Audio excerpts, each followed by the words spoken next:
राम राम नमस्कार मेरे प्यारे किसान साथियों। तो कैसे हैं आप? उम्मीद करता हूं आप अच्छे होंगे, स्वस्थ होंगे। तो किसान साथियों, स्वागत है एक बार फिर से आपके अपने YouTube चैनल खेती विद खटाना फर्टिलाइजर्स में। मैं अमित खटाना लेकर आया हूं एक जानकारी से भरी हुई वीडियो, जिसमें आज हम गन्ने की बिजाई के विषय में बात करने वाले हैं कि गन्ने की बिजाई करते समय हमें कौन कौन से खादों का प्रयोग करना चाहिए, कौन कौन से कीटनाशकों का प्रयोग करना चाहिए और कितने इंच पर हमें गन्ने की बिजाई करनी चाहिए।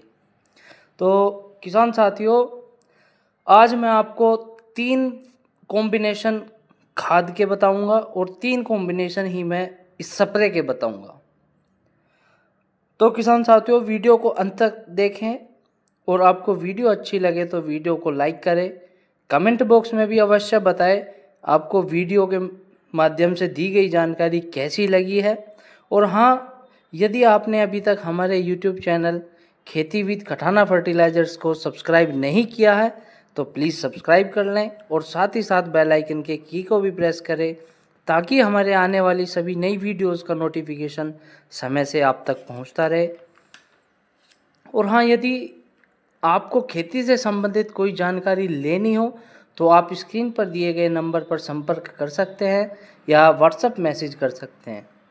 और यदि आपके पास भी खेती से संबंधित कोई सुझाव है तो आपके सुझाव भी आमंत्रित हैं, आप मुझे सुझाव दे सकते हैं। तो किसान साथियों, अब बात करते हैं आज के होने वाले टॉपिक की कि हमें गन्ने की बुआई में कौन कौन से खादों का प्रयोग करना है, जिससे हमें एक औसतन उत्पादन से अच्छा उत्पादन ले सके। साथियों, हमें सबसे पहले अच्छी गहरी जुताई करनी चाहिए और आखिरी जुताई से ठीक पहले गोबर की सड़ी हुई कंपोस्ट खाद का भी प्रयोग हमें अवश्य करना चाहिए। और उसके बाद आखिरी जुताई करनी चाहिए। ये गोबर की सड़ी हुई कंपोस्ट खाद ये हमारे खेत में कार्बन की कमी को दूर करता है, जो कि आजकल बहुत कम नज़र आ रही है। दूसरा, मैं जो किसानों को गन्ने की बिजाई रिकमेंड करता हूँ वो पलेवे की बिजाई करता हूँ। इससे हमारे गन्ने की फसल में अच्छा जमाव और टिल्डिंग देखने को मिलती है, जो कि सूखे की गन्ने की बिजाई अगर हम करते हैं तो उसमें हमें देखने को नहीं मिलती। तीसरा, हम बात करें तो गूल से गूल के बीच की दूरी, नाली से नाली के बीच की दूरी, वो हमें कम से कम 28 से 30 इंची की दूरी पर लेनी है। और 10 खूड़ के बाद एक खूड़ हमें खाली भी छोड़ना है, जिससे हम अपनी खड़ी फसल में अच्छे से स्प्रे और खाद का प्रयोग कर सके। इससे हमारा कोई भी उत्पादन, प्रोडक्शन कोई कम नहीं होगा और बल्कि इससे हम एक अच्छा उत्पादन लेंगे। और हमें शासन द्वारा स्वीकृत वैरायटियों में से किसी एक का ही चयन करना चाहिए और स्वस्थ खेत से ही बीज ले, रोग ग्रसित खेत से बीज बिल्कुल भी ना ले। साथियों, आज की इस वीडियो में खाद के साथ केवल स्प्रे की दवाइयों की जानकारी मैं आपको दूंगा। इस वीडियो में ग्रेनुअल यानी दानेदार कीटनाशक दवाइयों की चर्चा इस वीडियो में नहीं करूंगा। अब बात करते हैं हमें कौन कौन से खादों का प्रयोग करना है। सबसे पहले मैं बात करूं तो जो कि मेरी सबसे पहली पसंद है वो एसएसपी है, यानी सिंगल सुपर फास्फेट, जो कि मार्केट में रामबाण के नाम से बहुत चर्चित रहती है। इसमें हमें सल्फ़र 11%, कैल्शियम 14.5% और फास्फोरस 16% तीनों चीज़ें देखने को मिलती हैं। इसके अगर कॉम्बिनेशन की बात की जाए तो इसके साथ हमें यूरिया यानी नाइट्रोजन की आवश्यकता पड़ती है। अगर इसकी भी मात्रा की बात की जाए तो 100 किलो यानी 2 बैग प्रति एकड़ एसएसपी के और 1 बैग यानी 45 से 50 किलो प्रति एकड़ यूरिया को आपस में मिलाकर खोड़ खोड़ बिखराव करा दे। इसके साथ हमें अलग से सल्फ़र और कैल्शियम लेने की आवश्यकता नहीं होती, क्योंकि इसमें ऑलरेडी रहता है ये। दूसरे कॉम्बिनेशन की अगर बात करें तो वो हमें ले लेनी है डीएपी यानी डाई अमोनियम फॉस्फेट। ये हमें 1846 की फॉर्म में देखने को मिलती है। इसमें हमें 18% नाइट्रोजन और 46% फास्फोरस देखने को मिलती है। इसकी भी अगर मात्रा की बात करें तो 50 से 60 किलो प्रति एकड़ डीएपी की मात्रा हमें ले लेनी है और 20 से 25 किलो यूरिया की मात्रा का भी हमें प्रयोग करना है, क्योंकि इसमें 18% नाइट्रोजन देखने को मिलती है।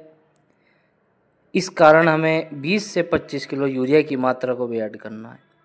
इसके साथ हमें सल्फ़र भी अवश्य ऐड करना है, क्योंकि एसएसपी में तो ऑलरेडी सल्फ़र रहता है लेकिन डीएपी में नहीं रहता।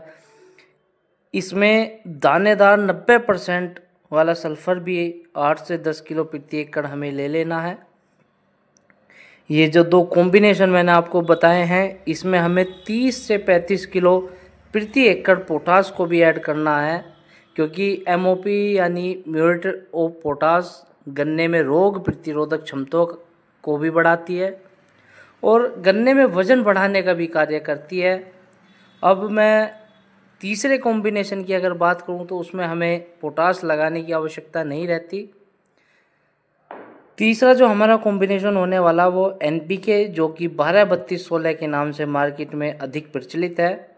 इसमें हमें 12% नाइट्रोजन, 32% फास्फोरस और 16% पोटास देखने को मिलती है। इसमें हमें अलग से पोटास ऐड करने की आवश्यकता नहीं पड़ती, क्योंकि इसमें ऑलरेडी होती है। इसकी अगर मात्रा की बात की जाए तो 75 से 80 किलो प्रति एकड़ की मात्रा हमें इसकी ले लेनी चाहिए। अब बात करते हैं कीटनाशक और फंजीसाइड के स्प्रे की। सबसे पहले मैं बात करूं तो कीटनाशक की, वो हमें ले लेना है जीएसपी कंपनी का PCT 410। ये एक पेटेंटेड टेक्नोलॉजी है। इसमें हमें कीटनाशक और फंजीसाइड दोनों कॉम्बिनेशन एक ही साथ देखने को मिलते हैं। इसमें हमें पायराक्लोस्ट्रोबिन 3.5% फॉर्म में मिलता है, जो कि फंगीसाइड का काम करता है। थीरम 15% देखने को मिलता है, जो कि बीज को ट्रीट करने का काम करता है।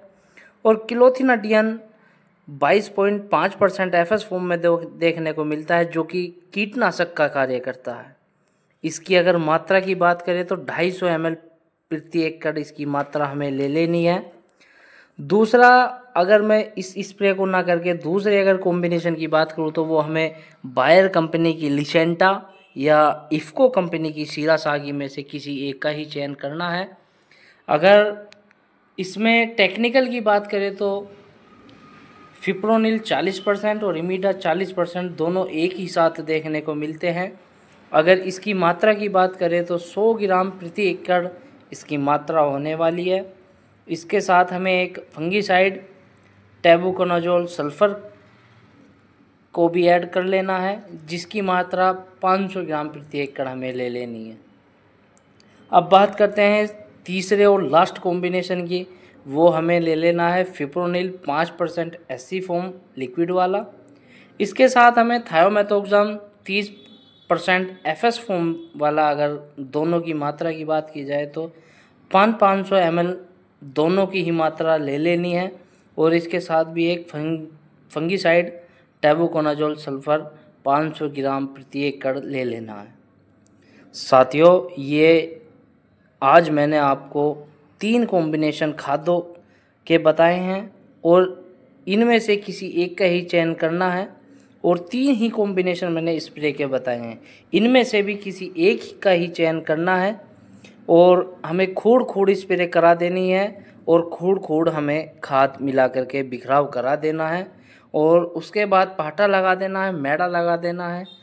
तो मेरे प्यारे किसान साथियों, ये थी आज की दी गई जानकारी यदि आपको अच्छी लगी हो तो वीडियो को लाइक करें, चैनल को सब्सक्राइब करें और वीडियो को ज़्यादा से ज़्यादा लोगों तक शेयर भी ज़रूर करें।